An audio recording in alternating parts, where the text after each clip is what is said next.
प्यारे बच्चों नमस्कार। आज हम बात करने वाले हैं कोऑर्डिनेट यानी कि नियामक ज्यामिति का, और इसे हम दो वीडियो में टोटल कंसेप्ट आपके सामने हम पेश करेंगे।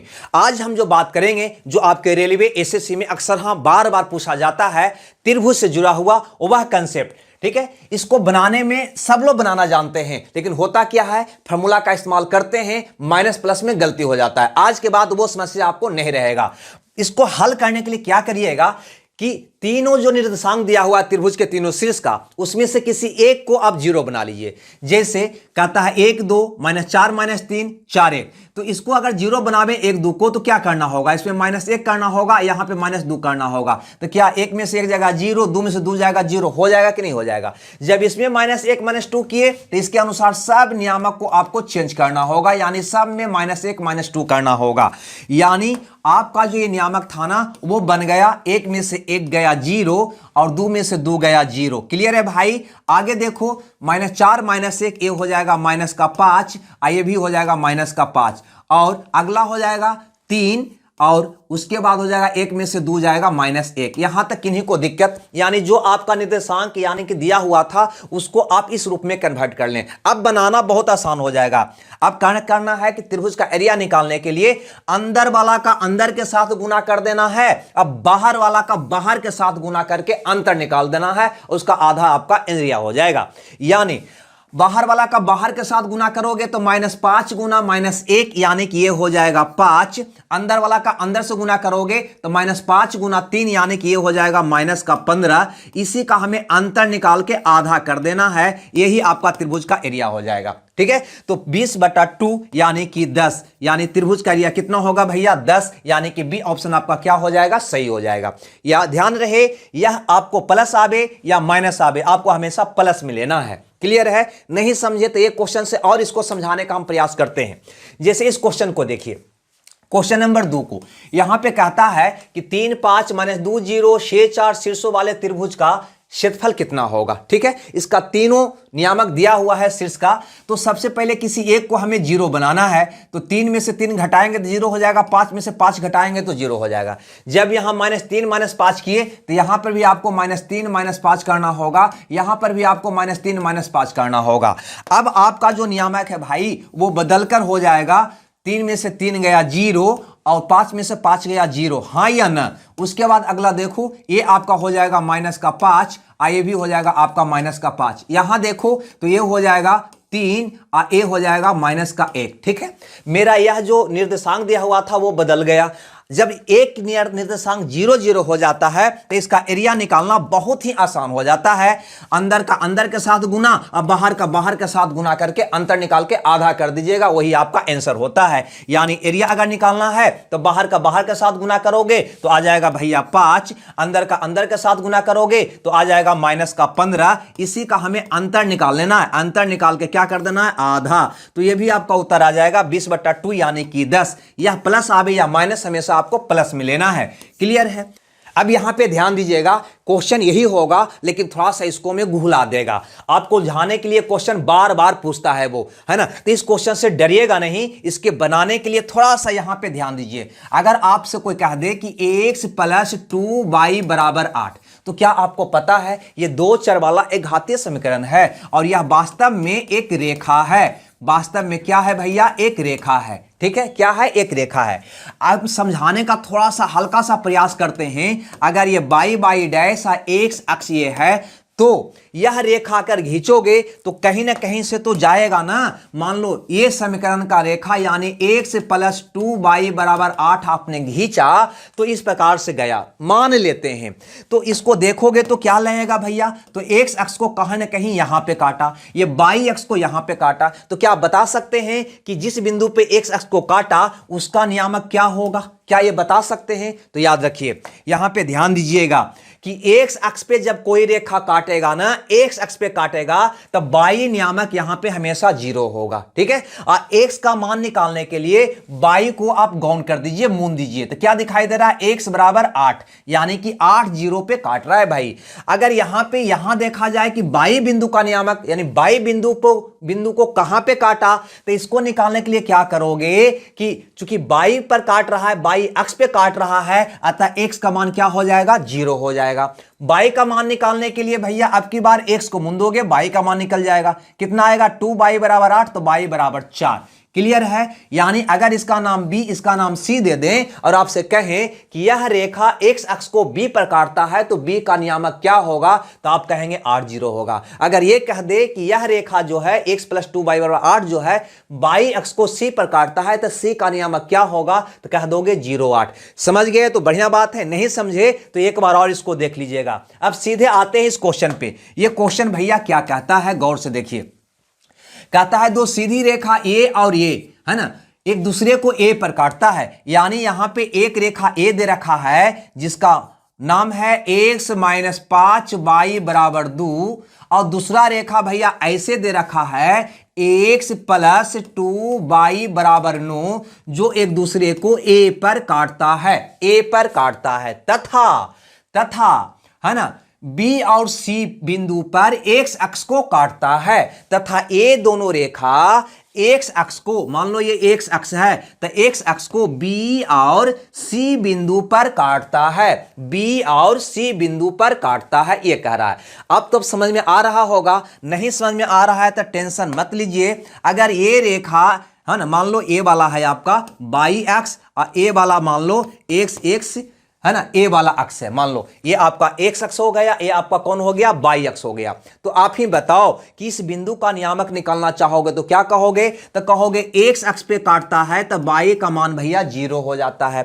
x अक्ष पे काटेगा तो y का मान 0। x का मान निकालने के लिए y वाला को मूल लेते हैं तो x बराबर क्या दिखाई दिया, तो कहोगे 2 दिखाई दिया। यानी कि b बिंदु का नियामक 2 0 होगा। उसी ढंग से अगर इसका नियामक निकालने की बात करें तो ये भी x अक्ष पे काट रहा है तो y का मान क्या होगा, 0। नहीं, ये रेखा x अक्ष पे काट रहा है तो y का मान क्या होगा, 0। x का मान निकालने के लिए y को मूल लो तो x बराबर 9 दिखाई दिया, यानी इसका नियामक होगा 9 0। हमें लगता है ये बात आप समझ गए होंगे, नहीं समझे तो कोई बात नहीं, एक बार और इसको देख लीजिएगा, कहीं दिक्कत होगा तो। अब रह गया इसका नियामक निकालना, इसका नियामक। तो इसका नियामक कौन होगा, तो ये दोनों समीकरण को तुम हल कर लो। यानी x - 5 y = 2 और x + 2 y = 9 को हल कर लो, तुरंत हल हो जाएगा, कहीं कोई दिक्कत नहीं है। ये हो जाएगा -7 y = -7, यानी y का मान आ जाएगा 1, यानी y का मान आ गया x। अब x का मान निकालने के लिए एक पुट कर दो, एक पुट करोगे तो 5 उधर चल जाएगा तो x का मान हो जाएगा 7। यानी तीनों a का भी, b का भी, c का भी, तीनों शीर्ष अब आपको पता हो गया। तो क्या त्रिभुज ABC का एरिया आप नहीं निकाल लोगे, तो कहोगे जी सर हम बिल्कुल निकाल लेंगे, कहीं कोई दिक्कत नहीं है। चलो भैया तो हम ही निकाल देते हैं, आप क्यों निकालिएगा। आपका है 2 0 पहला बिंदु, पहला शीर्ष, दूसरा शीर्ष है 9 0 और अगला शीर्ष है आपका 7 1। ठीक है। अब इसका एरिया अगर निकालना है तो क्या करोगे भाई, तो इसको 0 बनाने के लिए है ना, इसमें से 2 घटाओगे, इसमें से 0 घटाओगे, तो यहां भी 2 0, यहां भी 2 0, घटा ना 2। ठीक है, तो घटाओगे तो आपका बन जाएगा 0 0, उसके बाद बन जाएगा 7 0, उसके बाद बन जाएगा 5 1। क्लियर है। अब इसका एरिया निकाल दोगे, एरिया क्या होगा, अंदर वाला का अंदर से गुना, बाहर वाला का बाहर से गुना करके घटा दोगे।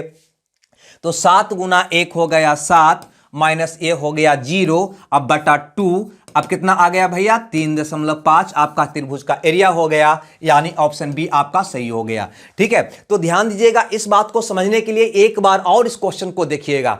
चलिए तो इस क्वेश्चन को और घुलाकर आपसे कैसे पूछेगा इस पे भी हम विचार कर लेते हैं। यहां पर देखो, यहां पे 3 समीकरण आपको दे रखा है और कहता है ये तीनों समीकरण से बने त्रिभुज का एरिया क्या होगा। तो भैया ये तीनों समीकरण मान लो, यहां पे गौर करिएगा, ये तीनों समीकरण आपका दे रखा है। पहला है x + y = 0 और दूसरा है 3x = 5y और तीसरा समीकरण है y = 3x - 12। यानी इस समीकरण का आलेख एक रेखा हुआ, इस समीकरण का आलेख एक रेखा हुआ, इस समीकरण का आलेख एक रेखा हुआ।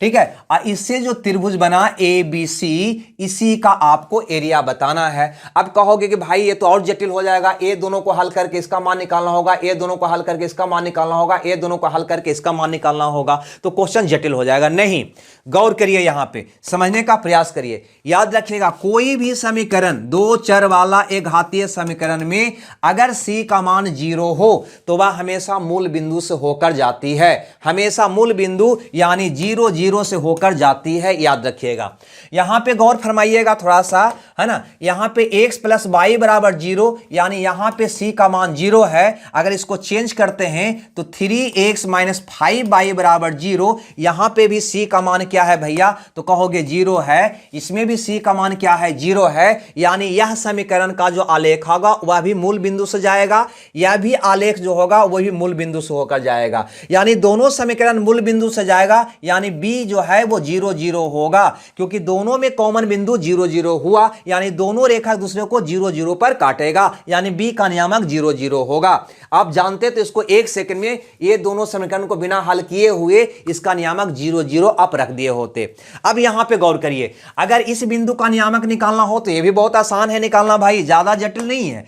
यहां पर देखो 3y बराबर 5x, यानी ये 3x बराबर 5y, यानी इसके स्थान पे अगर 5y आप रख देते हैं तो आपका इक्वेशन बन जाता है -4y बराबर -12, यानी y का मान क्या हो जाएगा, 3 हो जाएगा। अब आप ही बताओ कि अगर इस बिंदु का हमें नियामक निकालना होता तो y का तो निकल गया 3 ना, हाँ या ना। अगर ये 3 मान यहां पुट कर देते ये वाला में, क्योंकि यही दोनों को हल करके तो निकाल रहे हैं, अगर ये 3 यहां पे पुट कर देते तो 3x बराबर 15, तो x बराबर क्या निकल जाता, 5। ये भी निकलना आसान था या नहीं था, सो बताइए आप।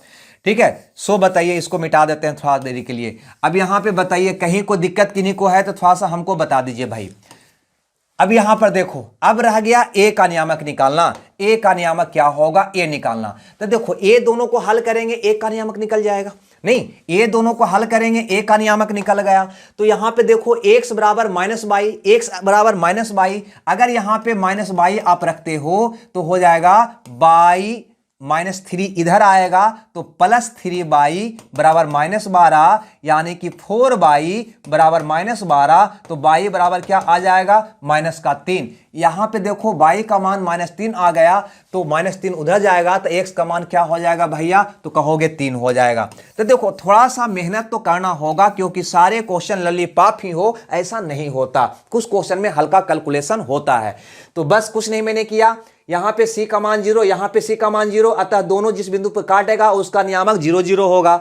ये दोनों को हल किया, इसका नियामक निकल गया, ये दोनों को हल किया, इसका नियामक निकल गया। आप ही बताओ कि जब त्रिभुज के तीनों शीर्ष आपको पता हो गया कि एक है 0 0, दूसरा शीर्ष है 5 3, तीसरा शीर्ष आपका है 3 -3, तो क्या इसका एरिया आप नहीं निकाल लोगे, तो कहोगे हमको कुछ नहीं करना, पहले से ये 0 0 है, इसको छोड़ दो। ये दोनों को क्या करोगे, अंदर वाला को अंदर के साथ, बाहर वाला को बाहर के साथ गुना करके अंतर निकाल के आधा कर देंगे। तो ये हो जाएगा -15, ठीक है भैया। एक गुना करोगे तो हो जाएगा 9, इसका अंतर निकाल के आधा करना है, यानी 24/2 यानी कि 12। पहले बता चुके हैं कि रिजल्ट प्लस में आवे या माइनस में, हमेशा आपको प्लस में लेना है, यानी इसका उत्तर कितना होगा, 12 होगा। रुक जाइएगा, कभी कभी त्रिभुज का केंद्रक का भी सवाल हमसे कर देता है। जैसे इस क्वेश्चन में देखो, त्रिभुज के केंद्रक का निर्देशांक ज्ञात करें जिसका शीर्ष बिंदु 0 6 8 12 और 8 0 है, यानी केंद्रक की बात किया है। तो याद रखिएगा, ये कह रहा है आपको कि यहां पे ये है 0 6 और ये वाला है 8 12 और ये वाला आपका है 8 0। तो इसका जो केंद्रक है ना, इसका जो केंद्रक है वो इसका नियामक क्या होगा, इसका नियामक क्या होगा। तो कुछ नहीं करना, अगर केंद्रक का नियामक निकालना है तो कुछ नहीं करना, आप x वाला को जोड़ के तिहाई कर दो, x वाला को जोड़ के तिहाई कर दो, यानी 0 + 8 + 8 यानी कि 16 का तीसरा, ये हो जाएगा x का मान। और y वाला को जोड़कर 12 × 18 0 18 बटा 3 कर दो, ये हो जाएगा y का मान, यही इसका नियामक होगा, यानी यही केंद्रक का नियामक होगा। हल करोगे तो 16/3 ये हो जाएगा 6, यानी यही आपका प्रश्न का जवाब होगा, 16/3 और 6। हमें लगता है अब केंद्रक का नियामक पूछेगा तो कुछ नहीं करना, x वाला को जोड़कर 3 से भागा, अब y वाला को जोड़कर 3 से भागा, वही केंद्रक का नियामक होगा। क्लियर है। कभी कभी चतुर्भुज का भी एरिया आपसे पूछ देता है, अगर चतुर्भुज का एरिया पूछे तो हम कैसे उसको हल करेंगे, गौर करिए। जैसे किसी चतुर्भुज के चारों शीर्ष का निर्देशांक दे रखा है, तो उसी प्रकार से यहां पर भी किसी एक का मान आप 0 बना दें, तो -1 -2 कर दे 0 हो जाएगा। तो यहां पर भी -1 -2 -1 -2 -1 -2 करना होगा, यानी आपका जो निर्देशांक निकल जाएगा वो हो जाएगा 0 0। अगला आपका हो जाएगा 1 और -5, अगला हो जाएगा यहां पर देखिए तो -4 -4, अगला आपका हो जाएगा -2 और 2। क्लियर है भाई। अब 0 वाला को आप छोड़ दीजिए, है ना। अब बस इसकी क्रिया आप एक साथ कर दीजिए, यानी आप यहां पे थोड़ा सा हल्का सा समझ लीजिए। अगर ये चतुर्भुज है ना, इसका कोई भी कर्ण को आप मिलाते हैं तो 2 त्रिभुज भैया बन जाता है। अगर ये दोनों त्रिभुज का एरिया अलग अलग पता हो जाए और निकाल कर जोड़ दीजिएगा तो पूरा चतुर्भुज का एरिया निकल जाता है। यानी ये तीनों को क्रिया करते हैं तो पहला त्रिभुज का एरिया निकल जाता है, ए वाला क्रिया करते हैं तो ये दूसरा त्रिभुज का एरिया निकल जाता है। अब दोनों को जोड़ देंगे तो हमें चतुर्भुज का एरिया निकल जाएगा। तो चलो ये दोनों को क्रिया करते हैं तो क्या करोगे भाई, तो बाहर के साथ गुना, अंदर के साथ गुना करके घटा के आधा कर दोगे, पहला त्रिभुज का एरिया निकल जाएगा। तो ये हो जाएगा -4, क्या होगा -4, ये हो जाएगा +20। इसका अंतर निकाल के क्या कर देंगे, आधा। ये हमारा पहला त्रिभुज का एरिया निकल गया। अब हम निकालेंगे दूसरा त्रिभुज का एरिया। तो दूसरा का एरिया कैसे निकालेंगे, तो ये दोनों में क्रिया करना होगा हमको, बाहर के साथ अंदर के साथ गुना करके घटा के आधा, यानी ये हो जाएगा -8, और उसके बाद इसको करिएगा तो ये हो जाएगा +8, है ना। इसको घटाइएगा और इसको क्या कर दीजिएगा, आधा कर दीजिएगा। ये दोनों को क्या कर दीजिएगा, ऐड कर दीजिएगा। गौर फरमाइएगा, अगर ये देखिएगा तो ये हो जाएगा -24, और ये देखिएगा तो ये हो जाएगा -16। आप ही बताओ, त्रिभुज का एरिया निकालना है तो 24 का आधा ये हो जाएगा 12, और ये 16 का आधा ये हो जाएगा 8, यानी कि 20। यानी ये चतुर्भुज का एरिया कितना हो जाएगा, तो कहिएगा 20, है ना। माइनस में भी रिजल्ट आवे तो एरिया हमेशा प्लस में लेते हैं, ये भी माइनस में आ रहा है तो हम प्लस में लिया, क्योंकि त्रिभुज के एरिया हमेशा क्या मिलेंगे, प्लस में लेते हैं। एक बात और यहां पे ध्यान दीजिए हल्का सा समझने के लिए। देखो वास्तव में मैंने क्या किया, 0 0 ए वाला बिंदु हो गया कॉमन बिंदु, ये हो गया 1 -5 हो गया, और ये बिंदु हो गया -4 हो गया, और ये बिंदु हो गया -2 और 2, बिल्कुल चारों शीर्ष हो गया चतुर्भुज का। अब ये त्रिभुज का एरिया निकालने के लिए क्या करोगे, ए वाला, तो ये दोनों को आपने क्रिया किया, देखो तो ये निकल गया ए वाला।